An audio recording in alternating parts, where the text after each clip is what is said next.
Hello, hello, hello, hello. Welcome, welcome, welcome. This is Teacher Talks. I am your host, Dr. Christopher Holmes. I see that we have people already online waiting. As always, I want to get as many people in here as possible. So I'm going to give you one more minute to get in here. In the meantime, if you're on YouTube, what do I need you to do? Number one, I need you to subscribe. After you subscribe to the channel, like, and then once we start, get in that comment section. Remember, you drive the conversations for every Teacher Talks that we have. If you're on Facebook, same thing. Get in the comment section. Say good evening to me. Tell me who you are. I look forward to hearing from you. And if you're on Periscope, thank you for watching. You too as well can get into the comment section. Make sure that you subscribe. I will be back in 1 minute. Enjoy the sounds of the smooth jazz.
Well, guys, welcome again. This is Teacher Talks. This is your host, Dr. Christopher Holmes. I'm excited that you guys have joined me tonight. We have a great show this evening. I can't wait to start. I can't wait to get you immersed in the conversation. I can't wait to share with you. I can't wait for the guests to share with you and to get you guys' feedback, because it's going to be great. It's going to be interesting. I think this is a very valid topic. But as always, it is 9:04. It's after 9 o'clock. As I always say, I hope the kids are down because it's time for us to catch up. I hope that you have your cup and your mug in your hand. I am sipping on probably 2-hour-old coffee, so it's not what it needs to be, but it's going to get me through this show. You can have whatever you want to have. It could be coffee, it could be tea, it could be something of an adult beverage or a cocktail. It is 9 o'clock. You are grown, and we're in a pandemic. Do what you need to do. Get what you need to get. It's all about you. It's about self-care, okay? My self-care right now is coffee. Quite refreshing, yet cold and nasty. Whatever. You get it. So, tonight, you guys have seen the topic, when it's hard to stay, the cause of teachers leaving the profession. And my guest tonight is Mrs. Candice Davie. So let me give you a little background on Miss Davie. So of course, she is a former elementary teacher. She taught grades K through 3 here in the state of Georgia. We won't say where, but she taught here in the state of Georgia. She also taught Montessori for 2 years. After making the decision to leave education, she is now an associate editor at Black Bride magazine and a content manager for the finance site My Fab Finance. So as you can see, she is no longer in education. She has moved on and transitioned out. So the questions we will be answering tonight is, what caused the departure? And we will then engage in a whole lot of great conversation as it relates to teachers who have left the profession, and maybe some who may need to leave the profession, who is still hanging around. But we will listen to her story. She's going to share with us, and we're just going to kind of have, as normal, a natural conversation about this topic. This is a trending topic, guys. If you don't know, the flight of teachers before the pandemic is great. There is a teacher shortage, and I promise you, after this pandemic has happened, we're going to see the teacher shortage even greater. So I think it's important that we tackle this issue and this topic right now, because I like to be on the cusp of things that are happening in educational policy and trends, so that we can really be alert and be attentive and be proactive to some of these issues. So, without any further ado, let me welcome my guest, Mrs. Candice Davie, to the show. Thank you, thank you, thank you for being here, Miss Davie. Let me get her in here so that we can be together. There she is. Can you all hear her? Let's see. Hello. We can't hear you. We can see you.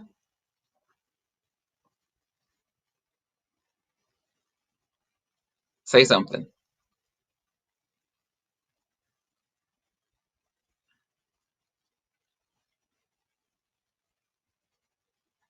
Now, I did have her muted before, but I did unmute her, guys. So I don't think it's my fault.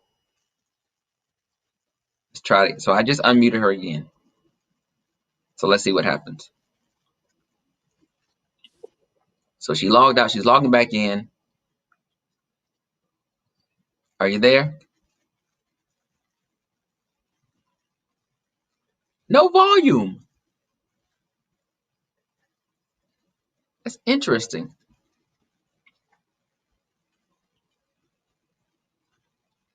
As usual, guys, you know how technology can be. Nothing yet.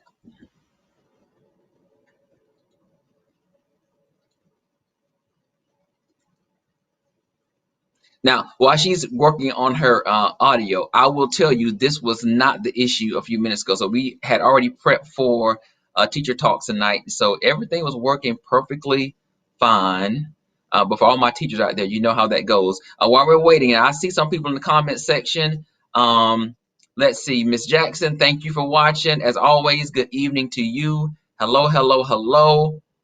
If you're on Facebook, as always, I'm looking in the comment section. I already see some people over here on Facebook who are watching. I want to give you shout outs and recognize you for watching. And if you're on YouTube, now, once again, my YouTube guys, you guys can be a little slow sometimes. You don't do a great job of interacting. Now, if you can't get into the comment section on YouTube, let me know. I'll see what's going on. Jeanette 3, thank you for watching. This is from Facebook. She says, hello, good evening. Hello to you.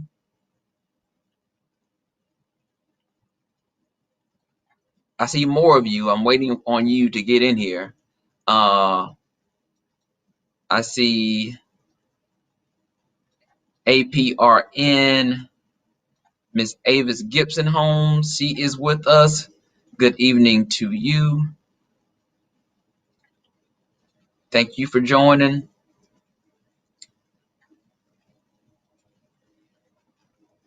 We're still working on audio with Mrs. Davie, but you can see her. There she is right there. So she is trying to join us. I think she has joined from another tool. Let's see. There you are. I can hear you now. Okay, so can you hear me now? We can hear you. What was going on? I don't know. I had to log in on my phone, but on my phone it kept saying you are muted and the host has to unmute you. So I guess maybe from my phone it wasn't Well, I working. did unmute you. So let's try one more thing. So try to go back in through your phone again, because I know Okay. you were happier with the way you looked on your phone than you did on Yes. the computer. So let's try it on the phone again and see what Okay. happens. And maybe it'll work this time, because I didn't mute you from the beginning. What about now? Can you hear us? Nope, no, we can't hear you. That's funny. That's weird. So let me try this. Stay on the phone. Stay on the phone. Mm-hmm. Keep them both up. I'm going to minimize you. I'm going to try to minimize you.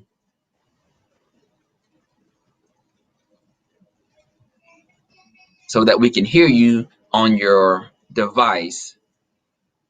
So talk to us. Hello, everyone. All Can right. you hear? So we can hear you from the computer, but I've got you showing from the phone. So that's what we're going to do. Oh, is there an echo? No, Okay.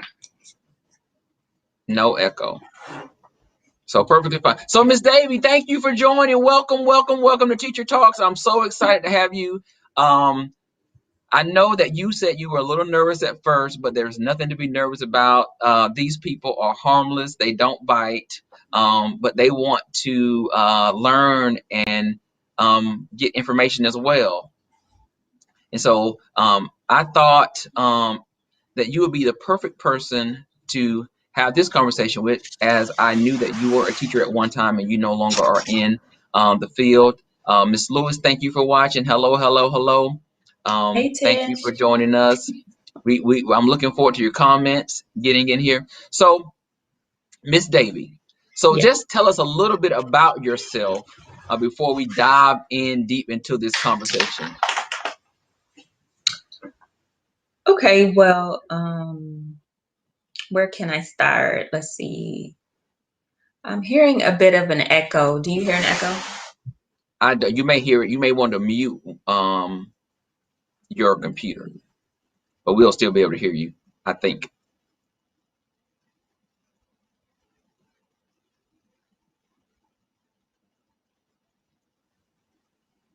Okay. So that didn't work. So we don't hear an echo. It's just on your end. Let me.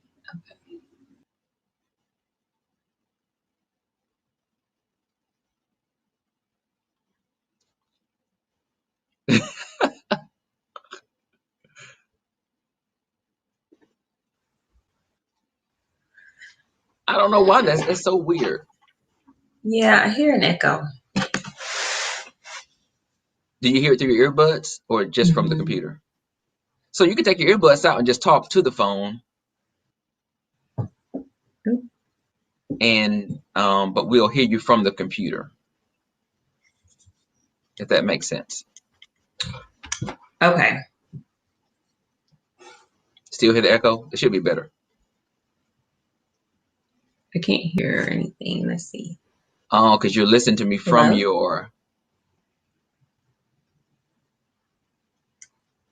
the phone.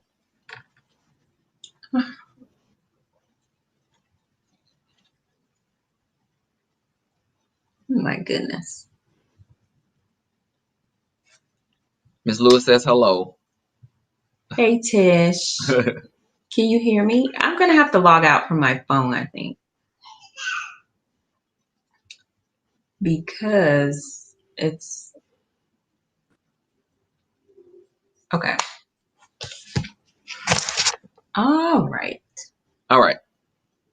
If you're cool with it, I'm cool with it. I just want you to Yeah, it's be a bit comfortable. grainy, but I think the sound would be better. How does she look, guys? She looks good, right? Nope. It's Tell her don't be blurry. worried about Okay. the graininess. It's okay. All right. So just give us a little bit about you, your background, where you're from, how you were Mm-hmm. raised, and your education, and then we'll get into how you then became a teacher. Okay, so let's see. I am originally from New York, moved to Georgia when I was, let's see, 15 with my parents. Um, Went to college here. Well, I went to Mercer first. And that's how Chris and I became friends and met, was at Mercer. And then we went to, let's see, I went to Georgia State after that. I actually majored in biology at that time. Graduated and then decided that I didn't want to go to medical school. So I always wanted to still work with children, but just not as a pediatrician anymore. Um, and so that's when I went into education. And I loved it at first, well, I still do love working with children, but let's see, I worked in the public school system, and I have also worked in the Montessori school. So that's interesting. So let's just start there. Yeah. Everybody may not know what Montessori school is and how it's different than a traditional public school. So kind of give them the rundown on that. Okay, so yeah, it is not a traditional school, but basically they teach more of a independent learning style. Um, and the classrooms are mixed ages. So the classroom that I had at that time was called primary, and let's see, the age group was, I believe, from 3 to 6. So there were kids in the classroom who were 3 to 6 years old in one class. Okay. Yeah. And the idea was that the older children would take more of a leadership role with the younger children, and then the younger kids would have a chance to learn from the older children All in the right, so everybody same. get that. Yeah. So Montessori is a more fluid model of schooling. Okay, Hmm. it's very individualized, based on the student, their desires, their interest, and as she just stated, it's a each classroom could be mixed, so it's just not a grade level. So she taught an elementary setting of Montessori, and the kids range from ages 3 to 6. 3 to 6. Okay, and it's interesting that you bring this up because I brought up Montessori last week as we discussed the parents who tried to have a petition to opt out of Black History Month, and that Oh, was a Montessori school out of Utah. And okay, so I yeah. kind of gave them a little bit about what Montessori was then, but here you are. See how all the stars align? You come in and give us a more detail about a Montessori school to help them understand. So there you guys have it. I don't make this up; it's real. But you got some more information from somebody who actually taught in a Montessori school. So Mhm. after Montessori, then you go into public school. Yes. Yes, okay. Now you already told us why you decided to be a teacher. You didn't want to be a pediatrician anymore. You've always thought and desired to be a teacher. After you decided not to go to medical school, then teaching was the thing that you wanted to do. Yeah. And then you said until it wasn't anymore, basically. So talk to us about the transition from Montessori to the public elementary school. Well, let me back up a little bit. So even before Montessori, I was in a public school prior to Okay, that. Yeah. okay, And then tried Montessori. Well, I had to get another type of certification to teach in a Montessori. And then after Montessori, then went to back to a public school setting. okay, And let's see, how many years? I think I was there probably 5 years when I went back to public school. okay, And I would say the last 3 years when I started feeling a shift. Just this nagging feeling like, okay, this is probably not what I see myself doing long term. okay. But I So, wasn't. Mhm. so before the shift, Yeah.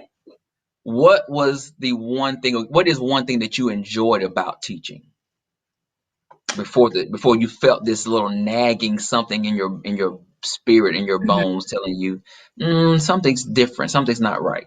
Yeah.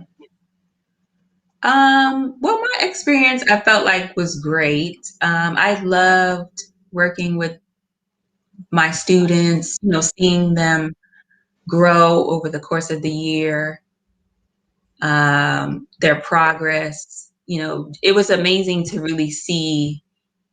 where some kids started, and Mm-hmm. then, mid-year, then towards the end of the year, just how much they could progress, Mm-hmm. during that year, and just the different changes in the students. That in and of itself was very rewarding, I would And to say. know that, and this is not tooting your horn, but that growth was attributed or had to be attributed to what you were doing as a classroom teacher.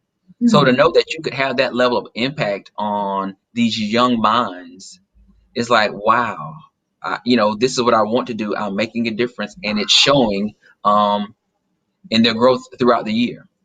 Right. So that's remarkable. That's what I enjoyed about teaching as well. That's what I enjoy about teaching is that, even working with, whether it be a student, a teacher, or a principal, just to see them grow, and to know that that growth is due to something that I did to try to support them in learning something deeper or understanding something at a higher cognitive level. So Mhm. that's awesome. I think that's what keeps people coming back. Yeah. But then there are some other things as well that sometimes hinder people from feeling like they're working at their optimal capacity, so to Mhm. speak. Um, so, what did you not expect to experience as a teacher that made you say, I don't know if I will be able to do this for the rest of my life in terms of a career? Let me see. I don't know if I can actually pinpoint a specific thing, but I just started to feel really burnt out. Like, no matter how much I put into my work, like there was always this feeling like it would never be enough. Mm. Was okay. And remember, guys, you can get in the comment section if you have questions as we're talking. Get in the comments, ask your questions. I'm looking. I will make sure I flash those on the screen so we can answer whatever questions you have. Or if you have comments, I want to make sure that we share those as well. Um, so so this pressure that you were feeling, was this self-induced pressure or external, or maybe a little bit of both? I think it was a little bit of both. Okay, Um, explain. Try to explain. Help the people understand. um, well, as far as the pressure that I was feeling, that I felt like was self induced, was like there would be certain students in my class who I felt like, not that they were unreachable, but some of the students who maybe didn't have as much parent participation. Mm. Um, it just kind of felt like what I could do was somehow limited still. So, Um, and let's stick with that point. So the burnout is partly due because for everybody that's an educator, there are expectations of you as a teacher related to what your kids will do, what they will understand, how they will perform at that grade level. Um, Sometimes we deal with situations where we may have a child that has some type of resistance or impediment that causes them challenges in meeting the expectation or the goal. And the expectation oftentimes does not come just from the school leadership or the district or the state. It can also come from the parents. mhm. All my parents who are in here, we're talking to you too, and I definitely want to hear from you. Um, but sometimes what you're expected to do is almost perform a miracle in certain situations. Now, do I think all students can learn? Most definitely. Can all students demonstrate some level of growth? Do I believe that? Yes, I most definitely do. Will all kids reach the bar by the end of the school year? Not all of them. And so we have to be realistic about what children can do on an individual basis based on their skill level, their understanding, and their capacity. And so at the early stages, they think all kids will know certain things by kindergarten, first grade, second grade, third grade. Um, and I want to be honest to say that's not true. Everybody won't perform at the same level. They just won't. And parents, I want you to understand your child may not perform at that level. It doesn't mean they can't get there, but there may need to be something different in place to support what needs to happen for them. Would you agree, Ms. Davie? Yes, I would definitely agree. Now, and we know we're talking about young kids for you. Hmm. Young kids, you can engage young kids in different ways. So Yeah. these are kids that they're just settling in sometimes to school. So this whole aspect of sitting down, being still for longer periods of time can be a challenge. Hmm. It can be a big challenge for some people.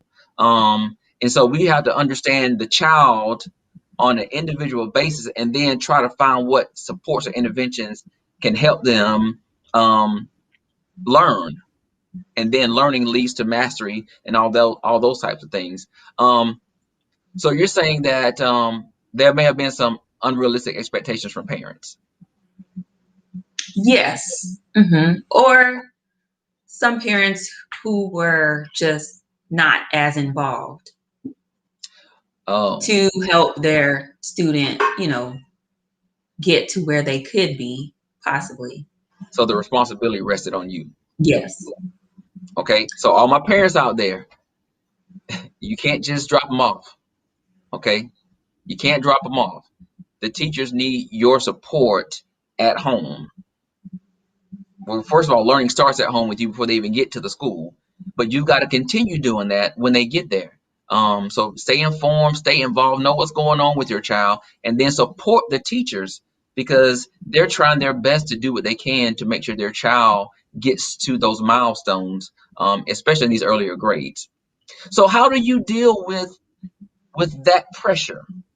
And let me frame the question this way: when you have goals that you have to meet, but you're not getting the support at home that's needed, or you're not getting the support at school that you need.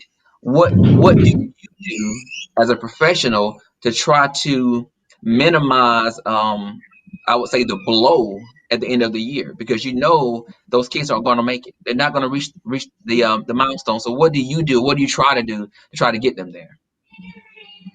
Well, just try to implement additional activities. Um, I sometimes talk to other teachers who I know probably have more experience and who would be willing to offer some advice Mm. on Did, different things I could do. did you say Um, be willing? be willing, yes, because Which not means that everyone is willing, yes. mm, culture, climate, people.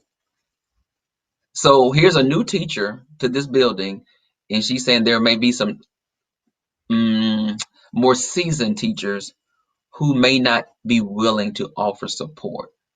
Does that sound crazy? Yes. Mm. Does it happen? Most definitely. We call those, not all the time, but in situations like that, we call those toxic cultures. Okay? Toxic cultures. And we've talked about toxic cultures on this show before. So you know what that looks like. So continue. Sorry. That's okay. So,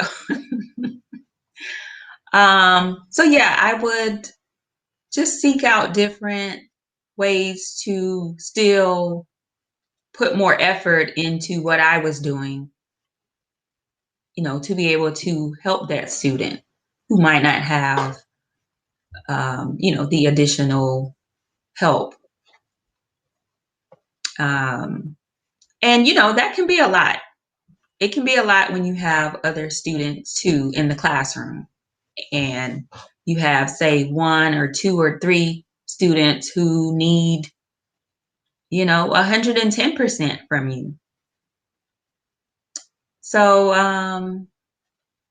yeah, that part was tough because most times I think you can you can really see where that student's potential is, and you are trying your best to help them get there. Hmm. Oh, she went out. She's going to come back. But while she's coming back, let me say this. All my teachers and parents, I know one of the biggest things that a lot of schools are focused on now are personalized learning. And what she's speaking of aligns very well to personalized learning because you do things that benefit the individual student. It's very personal, and you kind of create a path for them to meet milestones and goals. And so, with that being said, she's back. I'm gonna let her continue, but it's a very challenging environment, and I'll let her continue to speak about having some students that need more from you that you can't technically give. Honestly, you just don't have it to give time wise. Hmm. Yeah, so I've had experiences. Well, one experience in particular where, the student had, like, academically, I felt like that student, was doing very well, but behavior was a huge issue. And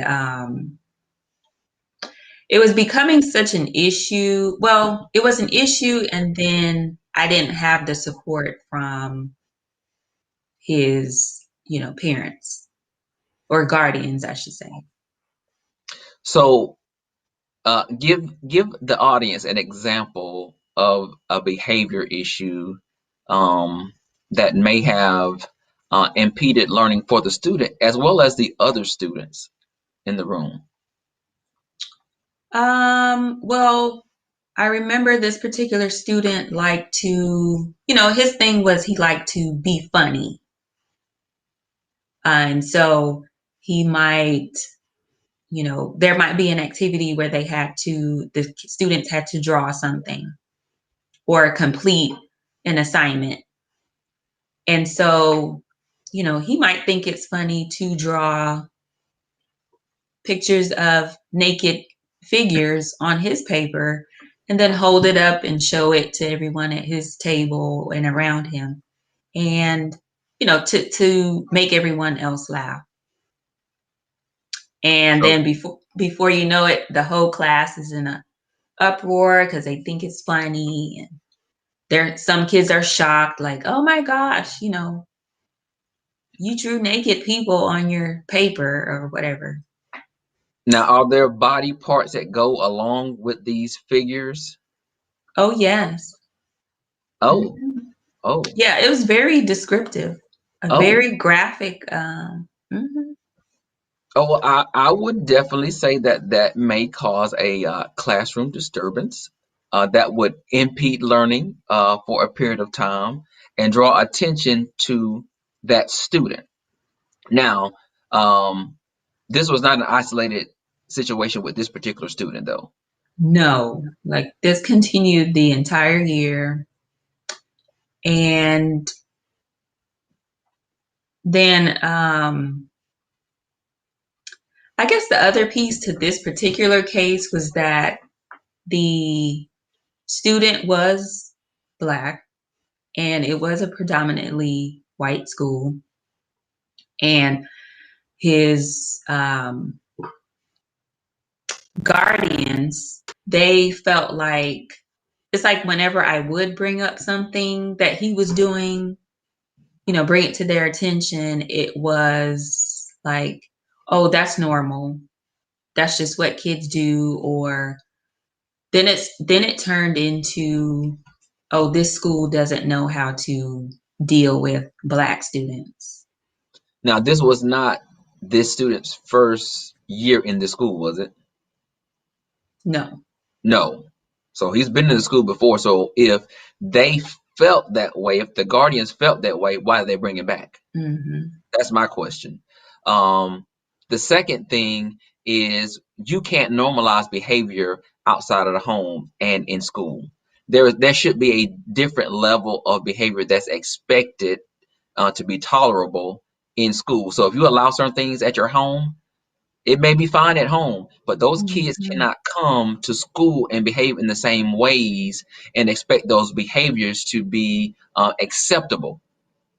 Right. So, so drawing pictures, the guardians felt like, well, and we're talking. Remember now, we're talking third grade and below. So this is a young child. So when you communicated that there were pictures being drawn by the student that were nude that also showed body parts, the the answer response to you was that's normal. That's normal. Um, this is just what kids do sometimes. He was just trying to be funny.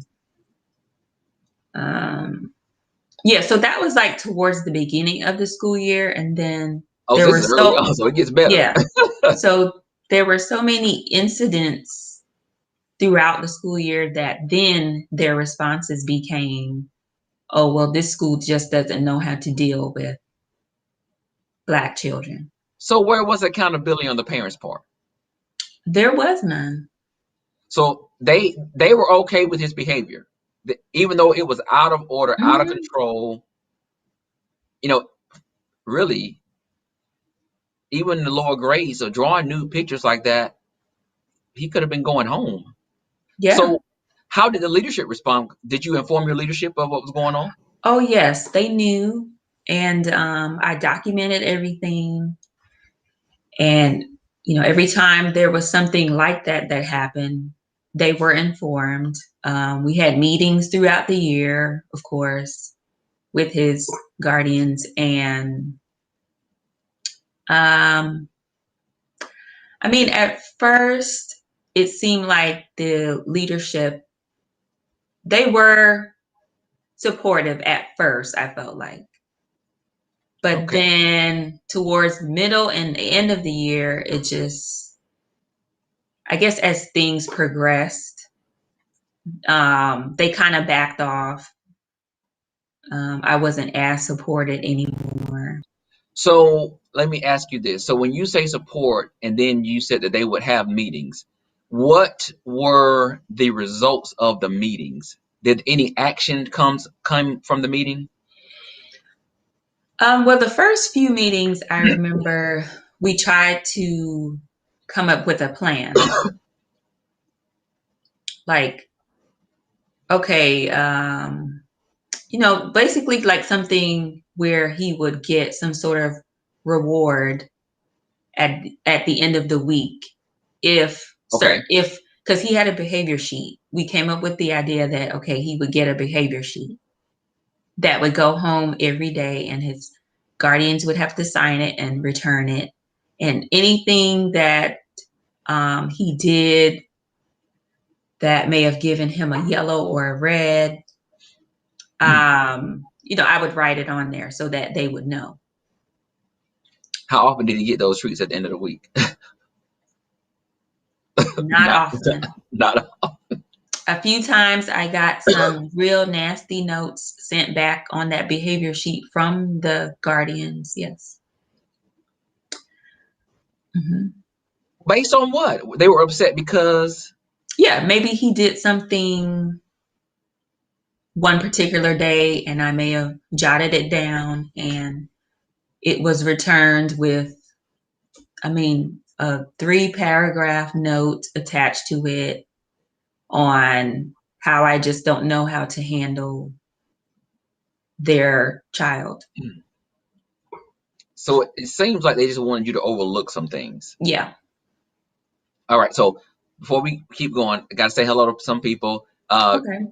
Daryl, hello to you. Thank you for watching. Ms. Colbert, thank you for watching. And then we do have a question and some comments. So let's kind of dig in. So Miss Jackson Whipple or Dr. Jackson Whipple says, on the topic of expectations, how did those expectations compare between the parents at the school where you taught?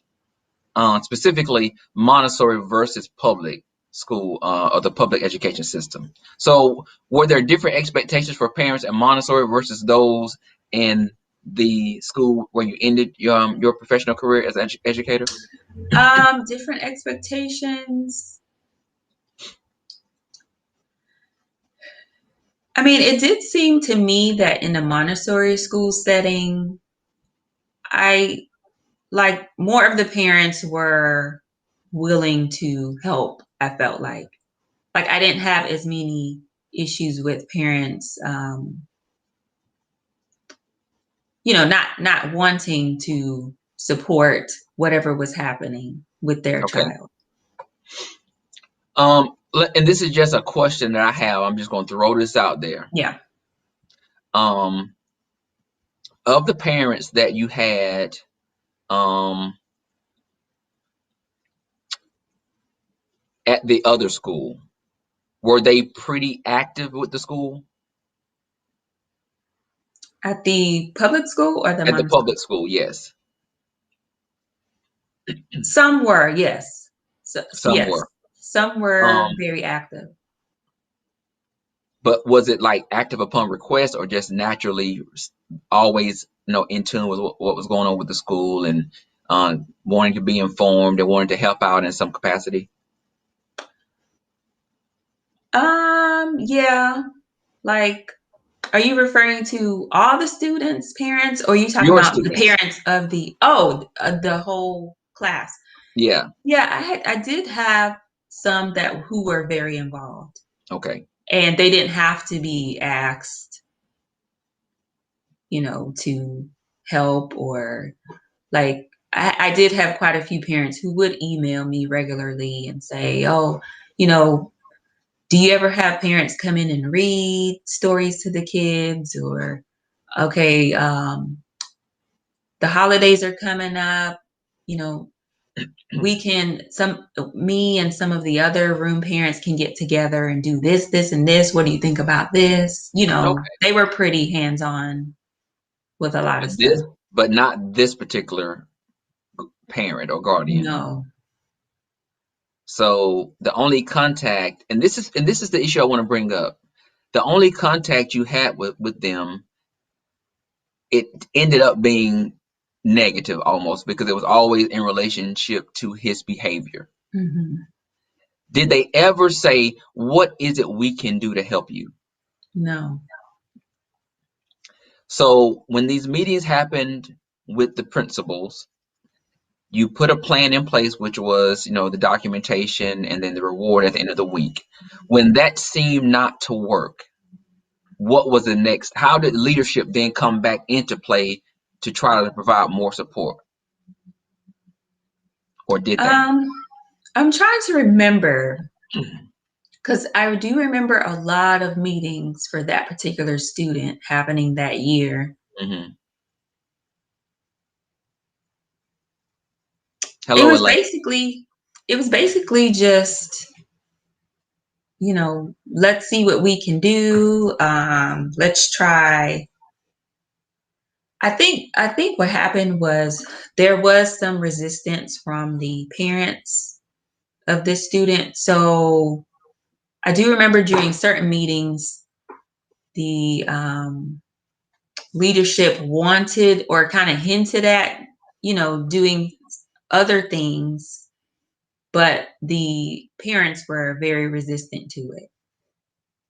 Okay, so leadership. Everybody who's in leadership, you can't be a leader and not have a backbone. Let me just say that.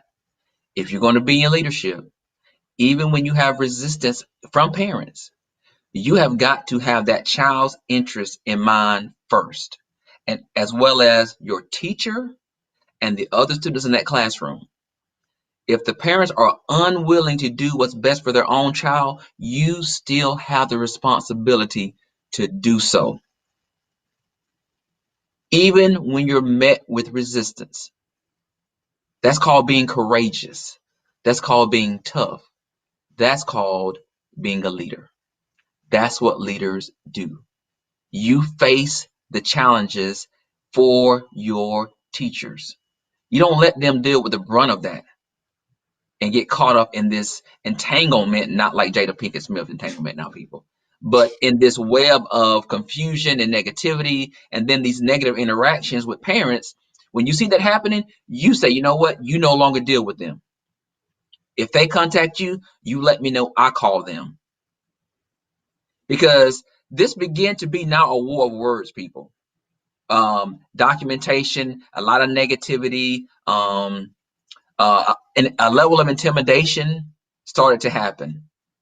So now, what happened, Miss Davie? Tell the people. I know the story. I know the story. So in whatever format you want to tell them, Mm-hmm. what ended up happening that made you say, you know, I can't do this anymore. This is probably going to wrap up my career in education. Let's see. Well, I don't want to get too detailed, but that very last year, it was towards the end of the year, and this particular student, well, the student's guardian, I would say, um, came to my classroom and said that her child had a basically had an accusation against me. And so she then said that um, she wasn't going to take it any further because I was Black and she didn't want to get me in trouble, but that she was aware of the accusation, Stop which, right there. Stop mhm, right there. People, now listen. If you haven't commented yet, buckle up. Buckle up. This is going to get good. And I comments. So what you just said is that this parent came to you. This is towards the end of the year, people. I'm just restating what she said. This ain't my story, okay? I'm not telling the story. This towards the end of the year. The parent came to her, Miss Davie, this beautiful young lady right here, and said, or they said the child came home with, you said a bump or a knot, yes, and that was to say that she believed that you put that mark on the child, correct? yes. Okay, Now, mhm. go ahead. I'm gonna let you tell your story. Which was so crazy to me because that particular day that she's referring to, um, that student was walking backwards in the hallway, and another teacher who gave her statement too, mind you, and the school nurse gave her statement. When she was coming out of another room and accidentally hit him with the door. Like his head kind of, you know, hit the Okay, door. So that teacher came to me and said, I'm going to go ahead and take him to the nurse. This happened. Because I didn't see it happen, but she told me about it. So all this was documented. The school nurse so had it documented, but yet it became that I did something to this child.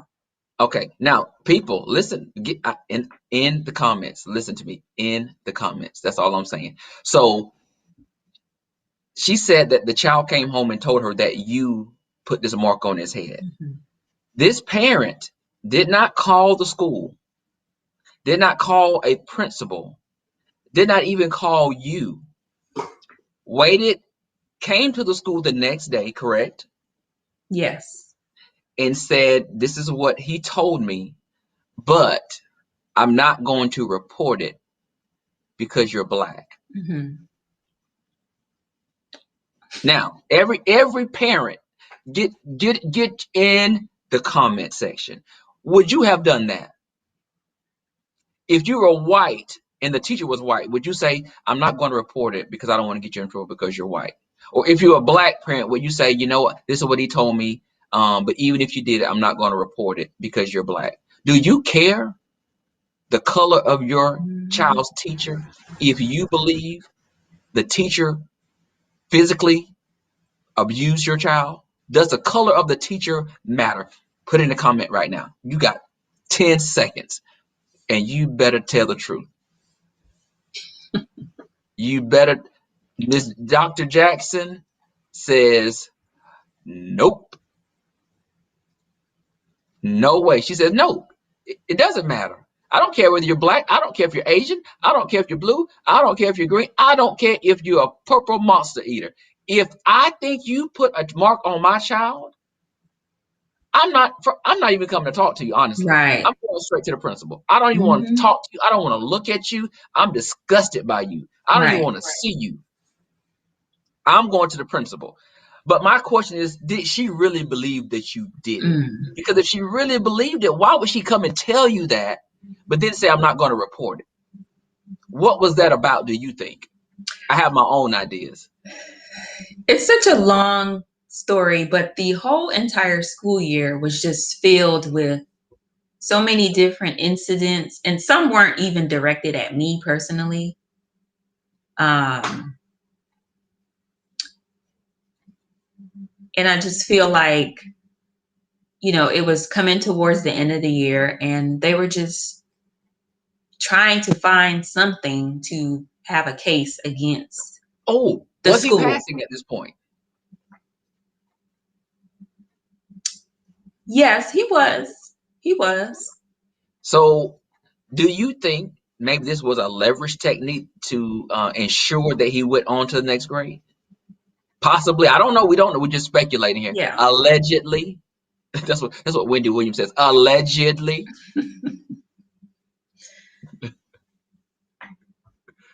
Do you think that?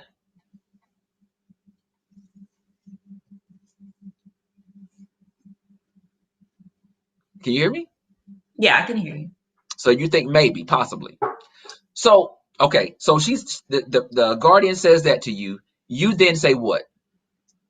I just say to her, well, okay, ma'am, let's go ahead and go to the principal. Like, let's go ahead and, fix all this. Because I Okay. said, So I I got some. said, no, I I just got some said, people that are late. I got mhm. people late. So let me. I want to make sure we got more than one person. So Dr. Jackson says no. Uh, Miss Adams says no. Miss Patterson says no. I will report you. I think is what she's trying to say. Uh, Mr. Reynolds got in late. He don't know what's going on. Miss Holmes says you know my answer, and Miss Colbert says no. So what we're talking about, Dexter, because you're late. This teacher was accused of hitting a child. The parent came to her and said, "My child said that you put this mark on him, but because you're black, I'm not going to report you because I don't want you to get in trouble." And I'm asking, would you care what color your teacher was if you truly believe a teacher put a mark or physically abused your child? And all of these viewers, Mr. Reynolds says, I don't care if she looked like, I'm not going to say that. I don't care what she looks like. I am going to report it. I don't care if she gets in trouble or not. If you hit my child, mark my child, I'm going to report it. All right. Mhm. Um, because Miss Valeria says parents always call the principal first when something like that happens. Why would you go even approach the teacher to tell them that if you weren't trying to use that as some sort of leverage to make them think you had something on them? Oh, Okay. but okay, so let me just add this. So that particular day that she did come to my classroom, because of all the things that transpired throughout the school year with her, she was told that she was not even allowed back into the building. So she wasn't supposed to be at my classroom door anyway. Yes. So this How is did to she tell get in the you, building? I don't know, but she was told at a previous meeting that she was not to be back in the building. Okay, so stop right there. Yeah. Okay. So let's establish this, people. This relationship between the home and the school is not going well, obviously, to the point where they have asked the parent not to even come to the building, correct? Mm-hmm. And especially not the teacher's classroom. Right. So she ignored the fact she shouldn't even be in the building, ignored the fact she shouldn't even definitely be at the teacher's classroom, and then decided with the unmitigated gall to confront the teacher with an allegation of abuse. But then follow that. You go through all of that, not supposed to be in the building, in the classroom. But then to say, I'm gonna tell you this, but I'm not gonna report you because you're black, Right. my sister. What? That makes no. And everybody, you may not know this. If you're on a school campus and you're not supposed to be there, they can arrest you. Mm-hmm. Okay, parents. So let me tell you, if they tell you not to come on the school premises and you show up anyway, you are now trespassing. You can go to jail, and this is not parent jail. This is county jail. Okay, so don't do it. So she went through all of that, then to say, I'm not going to report you because you're black. Now, then you said, oh, you got the wrong one. You didn't know I was Yep. a gangster, did you? You said, oh, don't worry about reporting me. Let's go to the principal's Yep. office. I You said can no. tell them right now. I said, oh no, we can go to talk to the principal right now. We can get to the bottom of this right now. I said, because you're not gonna threaten me. Mm, So, mm. and it went from there. Now, do you all realize that's what that was, my audience members? That was a threat. That's exactly what that was. It was a threat. So we've got some comments that, oh, now they're active. They see, you guys love the drama. See, that's the problem with you all. You all want the drama because you respond when we start talking about some juicy stuff. There's a little drama going on, like a Tyler Perry story or something. All right. So Miss Patterson says that's what I was going to say. Number one, she passed the principal office, and without stopping in the office saying that she can go to the classroom, she should have been arrested. Mm-hmm. Absolutely. There is no. How did she get through all of those people and to even make it to your classroom? Mr. Reynolds says, listen, I'm from the era of paddling. What was the child doing to get hit? If she didn't kick them or spit on them, tear them up if they acted up. Next, you trying to get her to go to jail for knocking the kid out for misbehaving. Now, just to inform you, Dexter, this was a child who experienced behaviors that were not conducive for learning all year long. We're now towards the Mm-hmm. end of the school year, and Yeah. this accusation has happened. They've tried many things to intervene to support this child. Behavior never really got better, right? Right. And this somehow came up that now you're saying I hit the child, Mm-hmm. and we're going to go to the office. We're going to tell the principal. And what did the guardian say when you said, okay, no, let's just go to the office now? She was like, well, no, we don't have to do that. And I said, no, let's go ahead and go. Like, so I went and, well, I couldn't get in contact with the principal because he was in a meeting at that time. So I talked to the assistant principal because we had two at that Okay. time, two assistant principals. So she was there standing not too far away, and I told her what was happening. And, she said she would handle it. She went and talked to the parent. Did she talk to the And parent about why she was on campus? yes, Or you don't know that? yeah, I think she did. Okay. Yeah. And then I want to say the next day was when we had a meeting. Well, they had a meeting with the child's other parent, and there was another family member on, I think, Skype or something during that Okay. meeting. All right. So let's stop right there. Yeah. I gotta get these comments in, and then I have a question. All right. So Miss Patterson says that was something that she could have held over the teacher's head and maybe to get the child's grades up. Maybe so, especially if she thought it was true, or just maybe the fear that I may tell on you, you'll do what I need you to do to help my child Mm-hmm. out. All right. Then we have Dr. Jackson. She said it happens. Intimidation too often to those who are simply trying to do their jobs. Because at no point have I heard you talk about learning for this child yet.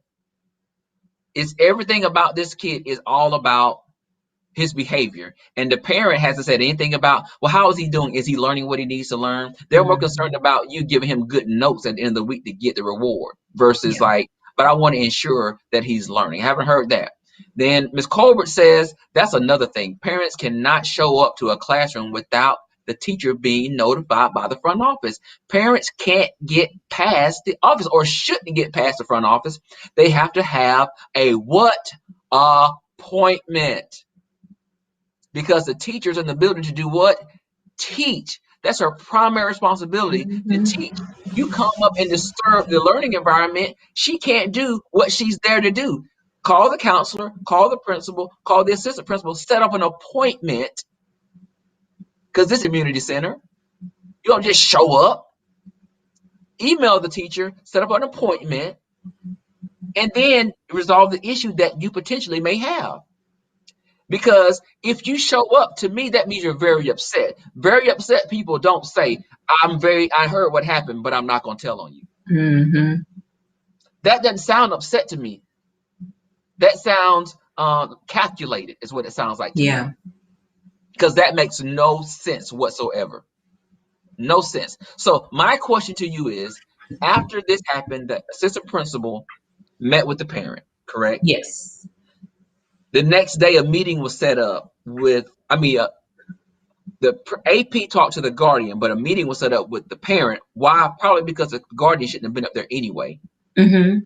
And with another relative on the phone, you said. Yes, on Skype. Was there a meeting with you after the AP talked to the guardian and before this meeting was set up?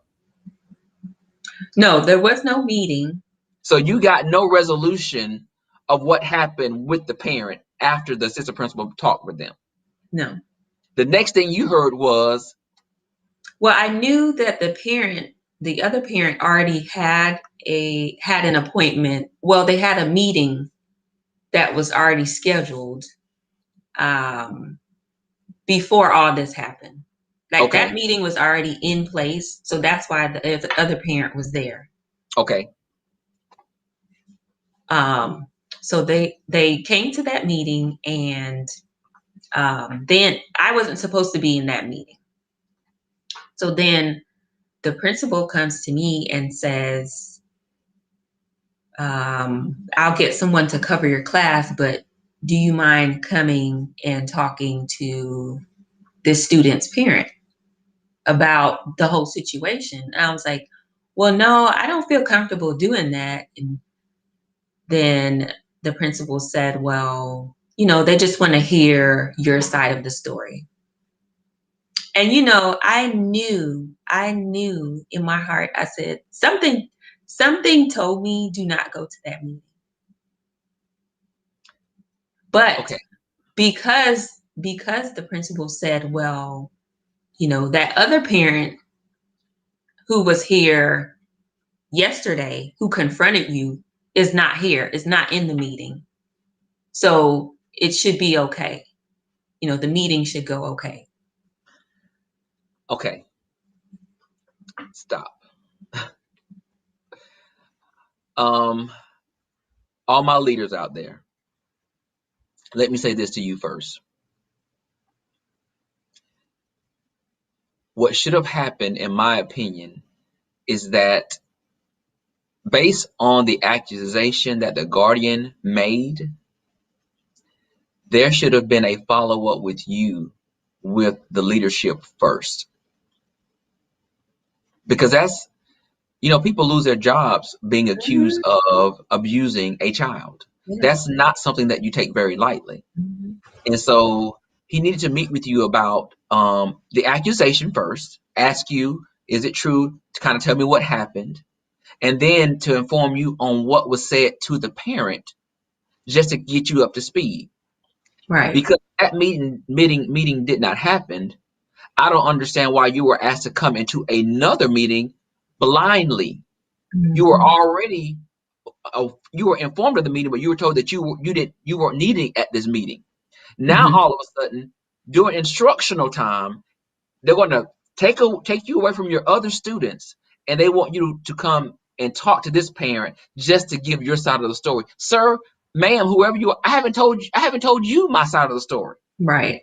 So what you're telling me, you want to hear my side of the story for the first time with the parent. Bad move. Bad leader. And Yes, and the student was in the meeting too Okay, all right, wait. to give his side. And the student was in this Mhm. meeting. Now, And mhm, and this is the principal as well has not talked to the student by themselves to get their side of the story. not to my Had there been knowledge. any sort of investigation on this accusation prior to you walking into this meeting? Not to my knowledge, no. Okay. First of all, Mr. Reynolds says, hats off to all the hero K-12 educators. I agree. Hats off to you guys. The job that is in place is very difficult. Dr. Jackson says, I see an administrative problem here. I do too, Dr. Jackson. And then Mr. Reynolds he comes back with, what the hell? What the hell? What? Sorry, mama. I said it again. What the hell? This is crazy. Dr. Jackson comes back and says, this is a policy issue. The teacher should have never been placed in that situation. Now, to go back to what you said, though, the only reason you went to the meeting is because your principal asked, correct? Mm-hmm. And you felt like you could trust what he said, that it was going to be okay. Yeah. Now, your interactions with this parent, how had they gone prior to the meeting? That particular parent, I didn't have too many interactions with that parent throughout the year. And the ones that I did have weren't, they weren't terrible. It was more so the other parent who I had all the issues with. The one who was told not to come back in the building.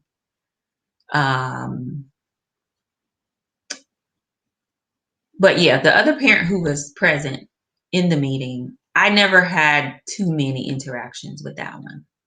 Okay, so then we have another question. Ms. Patterson says, was the other teacher that was aware of the incident, was she asked to come to the meeting as well? No. She was only asked to give her statement. The But the principal principal did. was aware. Yes, the principal did know, and he did say that he had talked with her and had the written statement and had talked to the nurse. And so let me go back to Dr. Jackson's statement that this was an administrative problem. And I'm gonna tell you why it was an administrative problem. He asked you to come to that meeting because he had not met with you first. And the parent wanted to hear your side of the story. Had Mm-hmm. he already met with you, he could have said, well, she is teaching right now. I'm not going to pull her out of the story, but I have already met with her. Mm-hmm. And this is what she told me. And I also have an additional statement from another teacher that actually saw or was involved in what happened to this young man. So there is no need for her to come to this meeting because I can tell you exactly what happened. He or she did not do that. So that's why you were asked to come in because they really weren't aware. They haven't talked to you. Mm-hmm. They had not talked to you at all. All right. Let me see if we got more comments. Ms. Jackson says right. Dr. Jackson says right. Right. All right. So continue. Guys, I'm telling you, hold on to your wigs. Buckle up. You're gonna be blown away.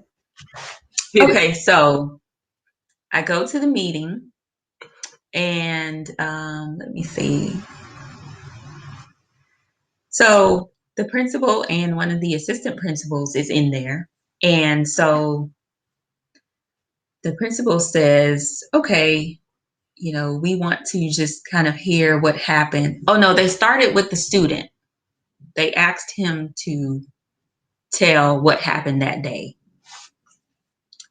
So he started with the story, and then he said, oh, well, I don't remember.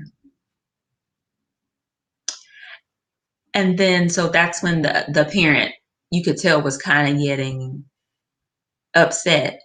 And so the parent said, well, what do you mean you don't remember? And the student said, well, I don't remember what happened now. So then the principal turns to me and says, okay, you tell us what happened that day. So I went through the whole story of what happened and how he could have possibly gotten that knot on his head. And then the family member who was on the Skype video started chiming in, saying that, well, she feels like the issue was that I wasn't professional when the other parent came the day before. But she was not there. Right. She wasn't So there. she only know what she was told. Right. So she feels like I was unprofessional based on what she was told. And Although she wasn't even supposed to be in the building anyway. But exactly. continue. That's neither here nor there at this point.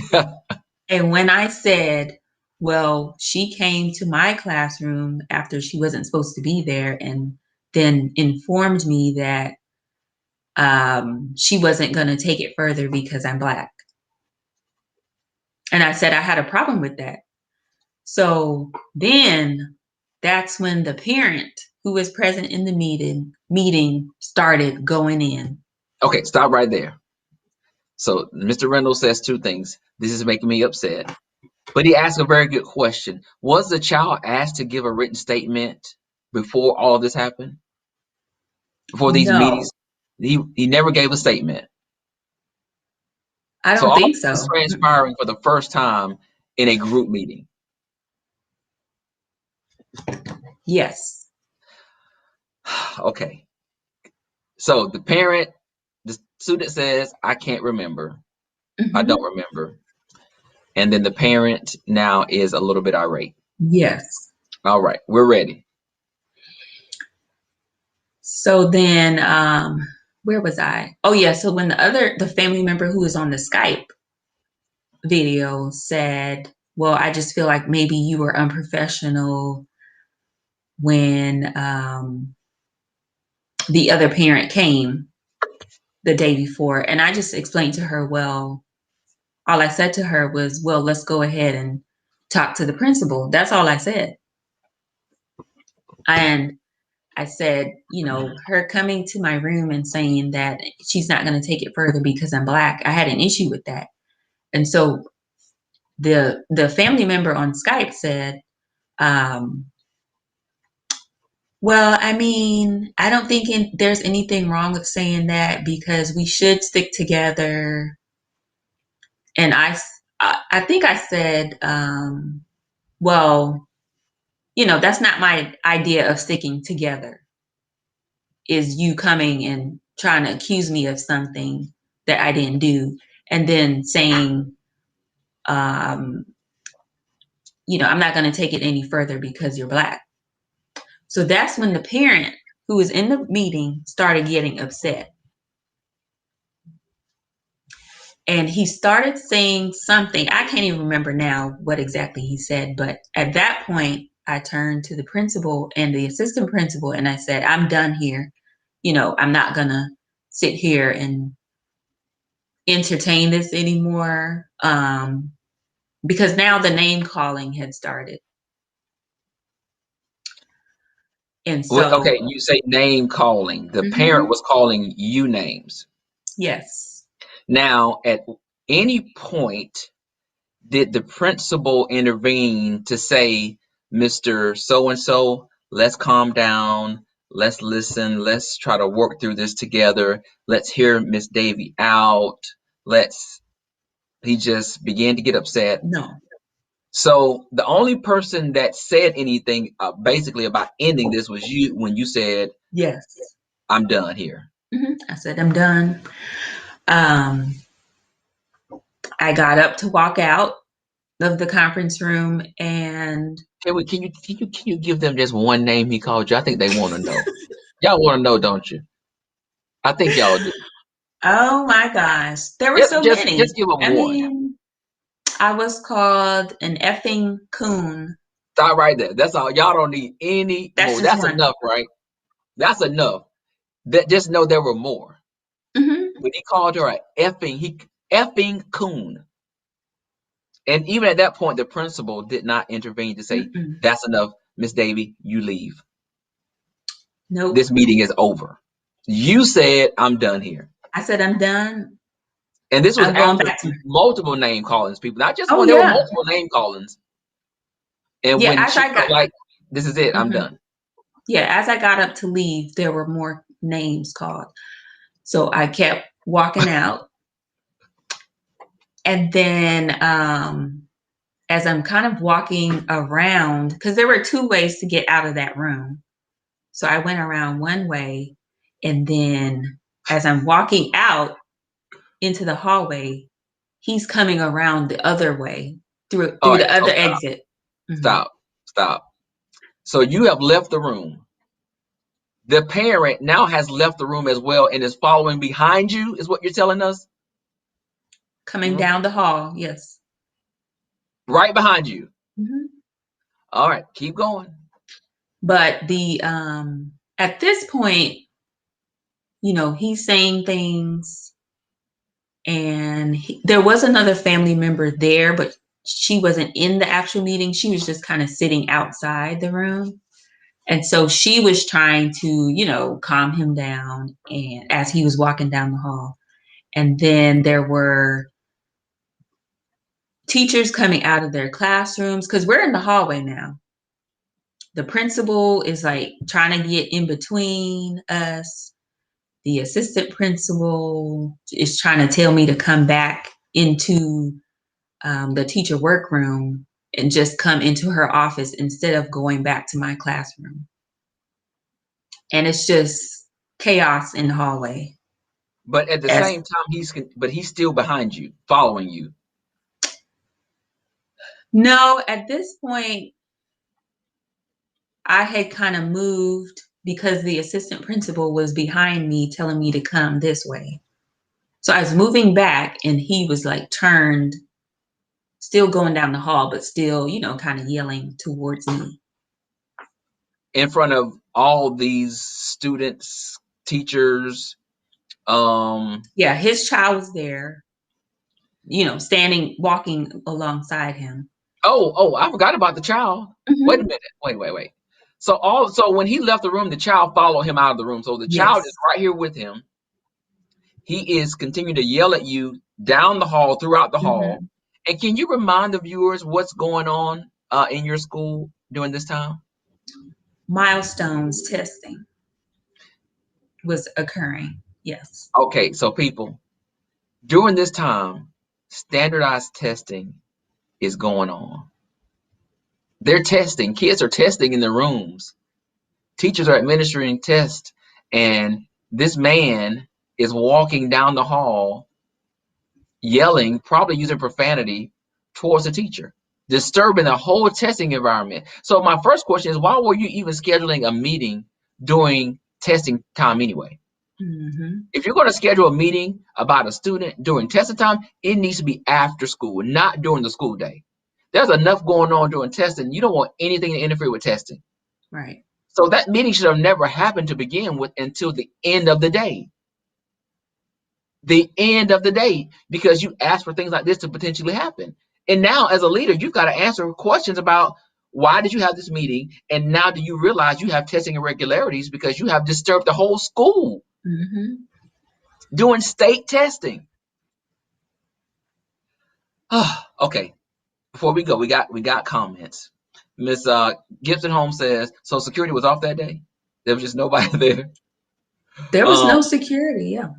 Mr. Reynolds was still shocked about the behavior of the administration. Saint Dr. Jackson just exclamation mark, just like I don't know what to say about this. Reynolds says this sounds like APS. he says Hmm. he says ain't no way, ain't no way. Come on, Aretha, ain't no way that this has happened. All right, so you are now where in the room with the assistant principal. Yes. At this point, I had been pulled back into her room, into her office. Yes. So how did this all end? Let's see. So by the time I was sitting in her office, then someone called the school police. So the police came. because I had to wait in her office until they came. And then he was escorted out of the building, I was told. And then the police had to come and like take my statements, and they pulled the footage from the camera in the hallway.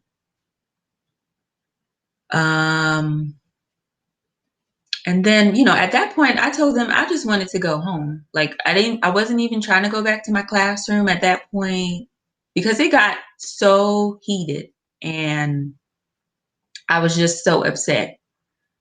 It was just the culmination of everything that happened over that particular school year. And this was the result. And I was done. And you had already said, and I do want to make this point that before even this happened, you just kind of had an itch in your spine and your spirit that maybe your time of teaching was coming to an end. That Mm-hmm. you had kind of come to an end of that particular season of your life. You did Yes. your job while you were there. You did a good job. You were committed to your students, but just the whole the love of it or whatever. It maybe not that you lost love. It was just time to do something different. Yeah. There's nothing wrong with that. So this happened, and then after this happened, you were like, listen, you know what? This is a done deal. People are still in shock about this story. The principal says they should have been escorted out, and said the principal should have been escorted out instead of the parent. uh, and then Miss Jackson says, I've been there, and this is why great teachers give the deuces. This is why they give the Yeah. deuces. And I want to say, because this was an issue for me of trust and safety. Mm-hmm.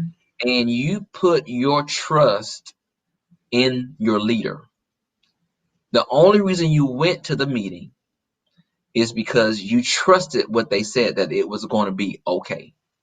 And that this parent just wanted to hear your side of the story. Now, honestly, he couldn't say that because he didn't have many interactions with this parent. Neither did you. So Mm-hmm. nobody really knew how it was going to go because you were used to dealing with the other parent, but Right. we already knew that wasn't a good situation, which is why Mm-hmm. this new person is here. Um, and based on the accusations, and you can tell from the tenor of the conversation that it wasn't going to go well when the other person who's on the phone start chiming in. Mm-hmm. So they needed to really grab this meeting by the horns and get control of it because it was only going to go downhill from there. And every good leader would get a sense that, you know what, let me kind of get in front of this and take control of this meeting and ask the questions and only direct Miss Davie to respond to what I ask her. Because it sounded like the parent was in control of the meeting. They ran the meeting. Mm-hmm.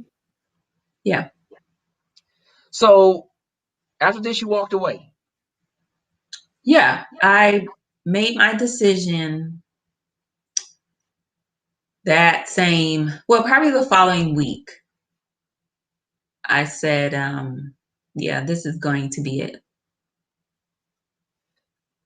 Now, Mr. Reynolds, he said y'all are too nice. um, so let me say, and once again, the topic of the show is why people leave the profession, why it's hard to stay. This is just one example of a reason why a teacher being Miss Davie, decided not to stay anymore in the field of education. Now, one of the biggest challenges I want you to see in this story is she did not leave because she could not effectively teach her students. She did not leave because her students weren't learning. She left because of something that had nothing to do with instruction. It had nothing to do with student learning. It had nothing to do with effectiveness or high quality practices or research based evidence or data. Had nothing to do with that. This was an attack on a teacher because all she wanted to do was teach. And what was being thrown at me wasn't about teaching. It was other crap. Other crap. And so I will agree with Dr. Jackson is because good teachers really just want to teach. Now, would there always be, as they say, and assign additional responsibilities and duties? Yeah, that's going to happen. But this was not something that was expected.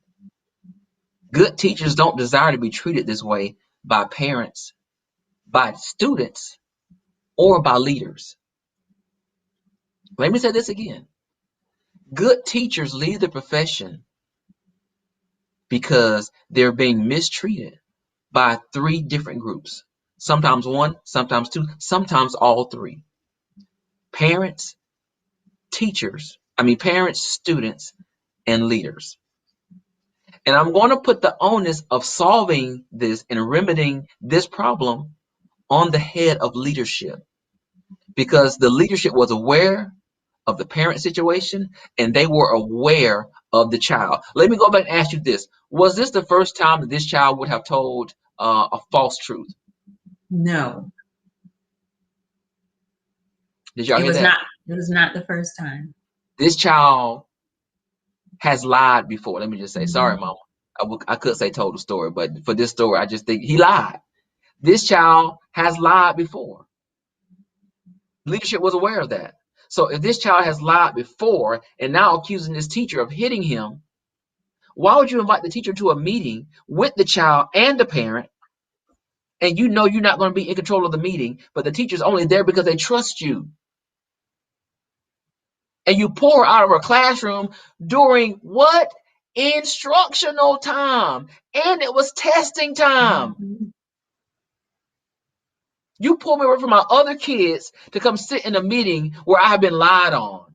You and I have never had a conversation about this whole allegation at all. The first time we talk about it is in front of other people, and you haven't even done any real investigation into the problem, nor has the child, as Dr. Reynolds says, written a statement. Why am I sitting in this meeting? I should not be here. This parent should not be here. You and I should be talking about this in isolation before we talk to anybody about leaders. We've got to make wise choices. Dexter says, Patrick says, what is the court date? What is the court date? And Miss Adams says, you made a good choice. Hmm. You made a good choice. You made a good choice to advocate for yourself and leave that meeting. He should have never followed you. He should have never been allowed to follow you. And had he not been in that space, he could have never followed you anyway.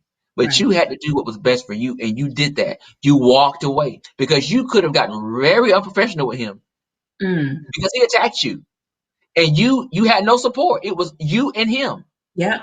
Hmm. You had no. The principal said absolutely nothing, so you had to fend for yourself. You had an option: go toe to toe with him, and you could have returned the insults and the name calls, or walk away. And you decided to walk away. That's what professionals do.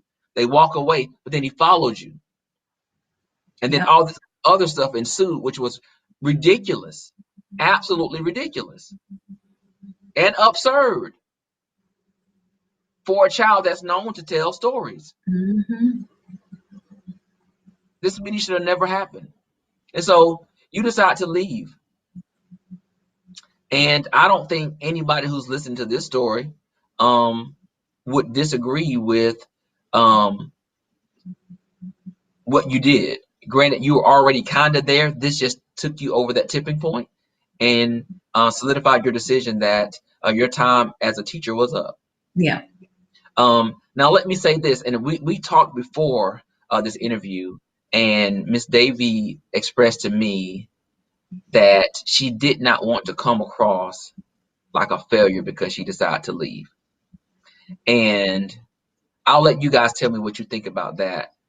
Should she feel like a failure because she decided to leave? And I think that comes from the idea that you feel like you let your students down or you gave up on your students.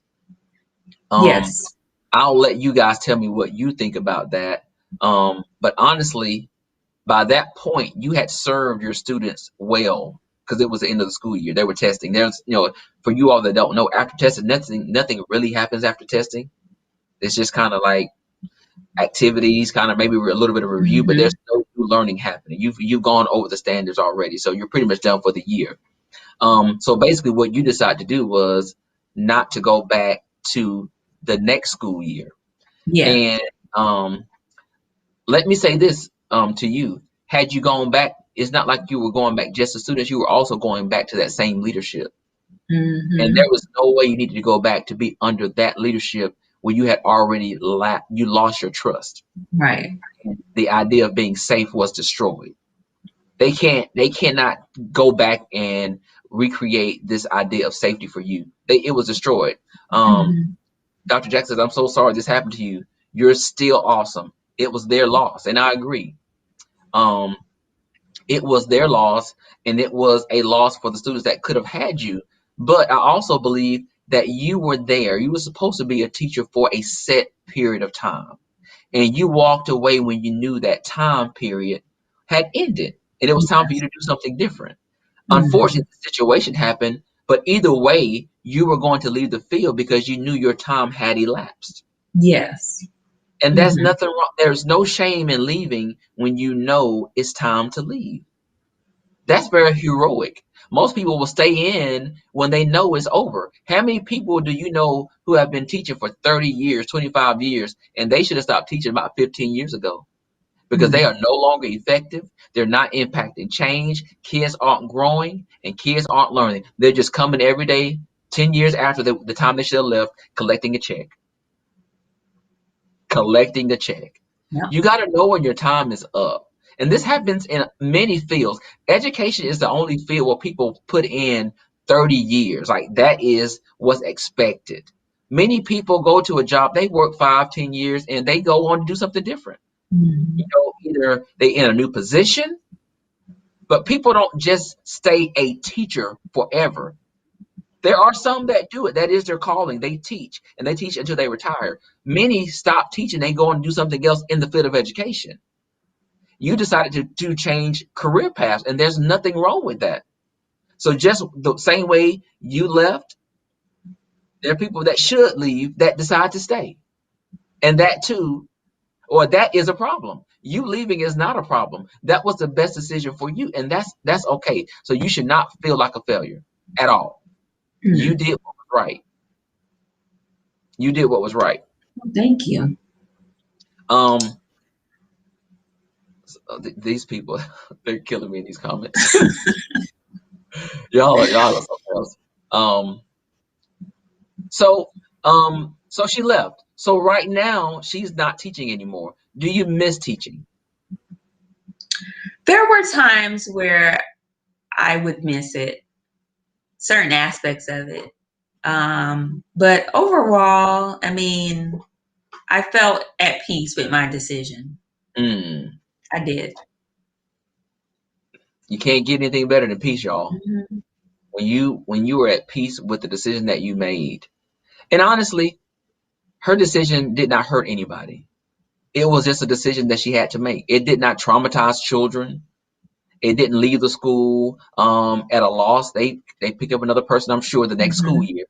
She left at the appropriate time. She stayed the whole year. She stayed the whole year. She just decided not to return, and she gave enough notice that they could go and find somebody new. The time was just up.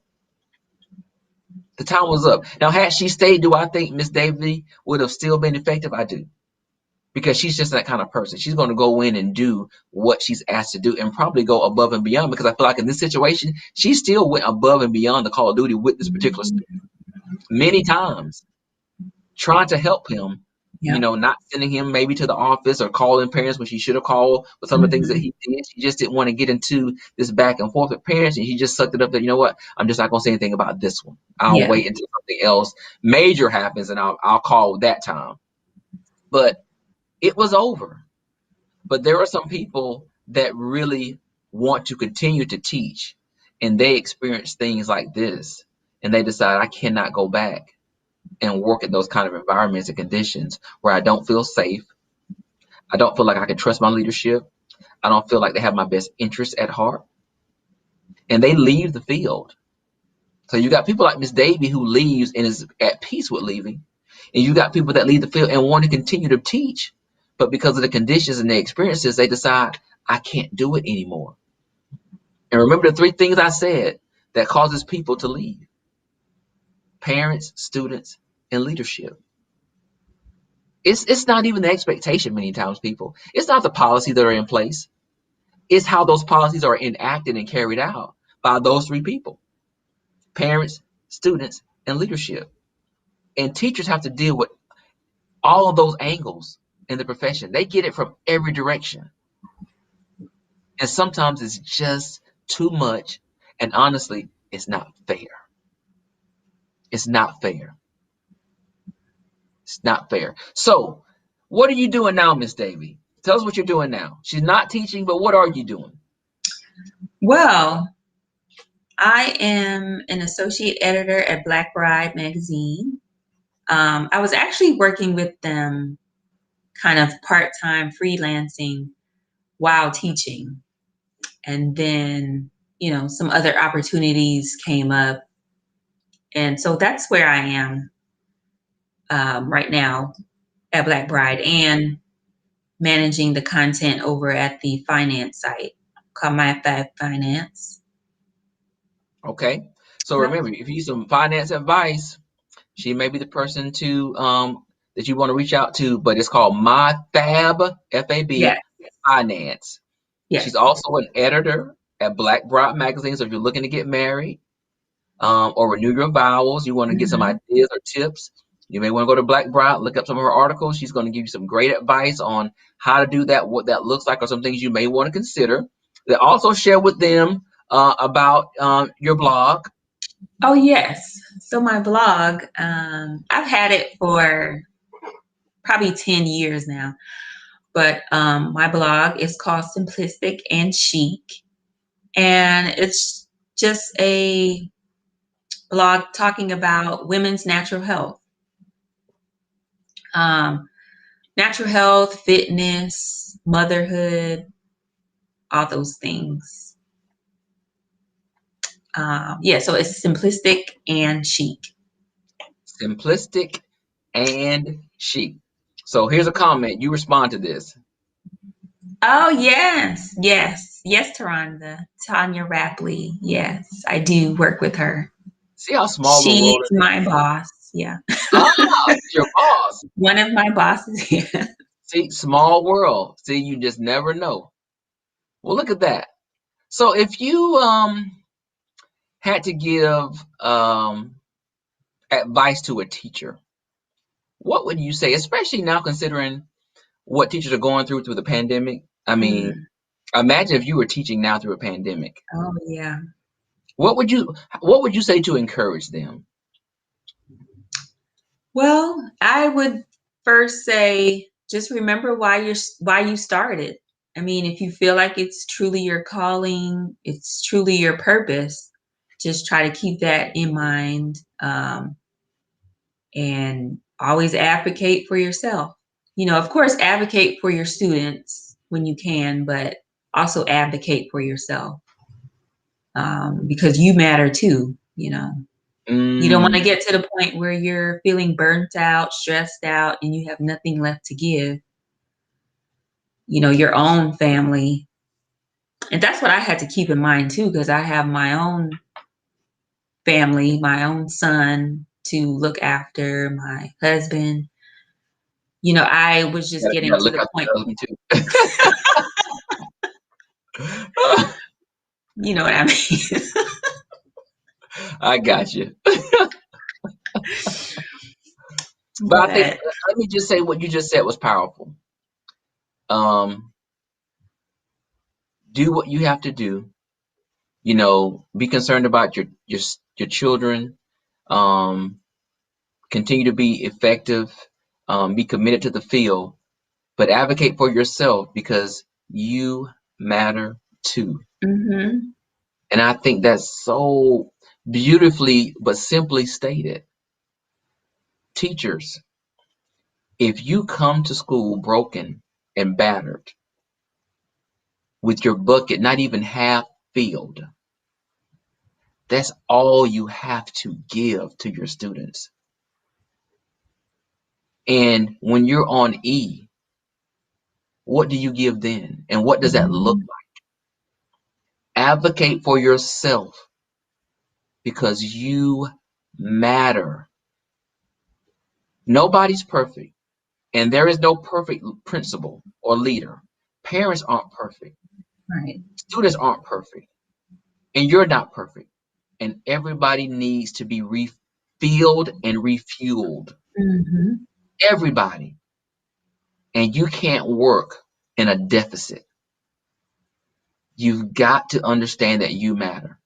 And I think that message is the only way we're going to continue to maintain um, high quality teacher candidates Yeah. is that if they remember that they matter. Sometimes you can't put your livelihood in the hands of leaders. You got to put your life in the hands of yourself and advocate for yourself and know what you can and cannot do and how far you're willing to go in certain circumstances and situations. Mhm.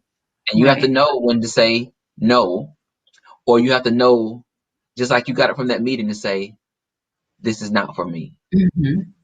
I'm going to separate myself from this because this isn't healthy for me as a teacher or as a mother or as a wife. I've got to walk away. And then you said not just from this meeting, but I just got to walk away, period. Yes. Because my Mhm. time is up and I knew it was coming. This is just solidified for me. Yep. So how can the people reach you? Because you have poured into these people. I know that everybody that has watched this has learned a lot. I think it was very informative. Thank you for sharing. Thank you for your honesty. Thank you for your transparency. And thank you for being willing to talk to the viewers about your experience. Because I'm sure that this helped a parent out there. Parent, be realistic about who your children really are. If there are problems, you know before anybody else know there are problems. So you go to the school to be an advocate and to support them into helping your child meet and achieve. That's your job. It is not the school's sole responsibility to overlook things that are distractions or impede learning for your child and other children. You got to be honest. And sometimes, let me say this, I know we don't want labels sometimes, and we don't want our kids to have designations, but sometimes some children need supports in place, and those supports can't happen unless we put them in a particular program so they can get the help that they need. Because if you don't do that, teachers ultimately don't have the responsibility of doing anything for them. They treat them like everybody else. Mhm. That's not their job to go in and provide these special accommodations that aren't written on paper or that are not part of their responsibilities. So sometimes parents, it's not about you. Think about what's best for the child. Okay? We have to do that. We have to do that. Leaders, your job is so important. I think her sharing her story really shed light on how leaders can really make situations better or make them very, very, very, very, very, I'm gonna use a simple word, bad. This did not have to go that way. But I think the leadership created a space for this to work out horribly for everybody. For everybody. I mean, the police was called on the parents. You left the field, and that poor child. I mean, I don't. We can only imagine what happened to that child, what he was thinking, Mhm. and how his parents' behavior could have negatively influenced some of his additional behaviors after you left. We don't know, but there were already problems, and I can probably assure you the problems continued. These problems continued later on with the next person, um, even with either in that school or somewhere else. It doesn't matter. No, those behaviors need to be addressed. So they can. How can they reach you? How if they want to contact you about Fat Finance or Black Bride or your blogs, Simplistic Chic? How can they reach you? Where can they find you? Oh, so let's see. Instagram, my handle is at Candice Sophia underscore. Okay, Sophia. Sophia on IG. Yes. And also my blog, my women's health blog is simplisticchic.com. Okay, simplisticchic.com. And then Mm-hmm. Black Bride, they can just go to Black Bride and look you up, and you'll come up. Yeah, if you go to the Black Bride website, blackbride.com. Blackbride.com. You could be a white Mm-hmm. bride and still go. It's, no. We're not being racist. It just happens Yeah. to be a magazine for Black brides, but it's for everybody, honestly. Yes. Mm-hmm. Well, I know we have definitely gone over our time. Sorry, Yeah. guys. I normally say an hour. I think I'm way over an hour tonight. We're almost at 2. So thank you guys for hanging in. I hope you enjoyed Teacher Talks tonight. I definitely enjoyed it. Miss Selby, thank you again for coming on and sharing with us. I think it's given us a lot to think about for whatever role you play, whether a teacher or a parent or a leader or even a student. I think it gives us a lot to think about and consider what teachers really go through in the profession that we don't consider that could be problematic that cause them to leave. I think we'll have to do a follow up to this because I can see there were a lot of great comments and questions. In this session. And so we may come back and revisit you again as it relates to Okay. another topic as we continue to talk about teacher shortages because it's Mm-hmm. happening, it's real. And like I said, I can foresee many teachers possibly leave the profession after the pandemic because virtual learning has been a challenge for many veteran teachers. That's just not how Mm-hmm. they teach, and they're not comfortable with teaching virtually or using those platforms to educate students. So I can foresee many people saying, "Hey, I'm going to go ahead and retire." And what do we do if we can't fill those positions with new teachers because they just don't exist? Mm-hmm. That's going to be a problem. And what does that look like in our Black and Brown and Title I schools? Because more than likely, that's where we're going to have those teacher shortages and gaps, because that's not the place that many people want to go. Right. So I may have you back, but once again, thank you for coming on and sharing with us. It has been an enjoyable time. For all you Teacher Talk fanatics out there, thank you for watching. I appreciate you. I honor you. I love you so much for watching.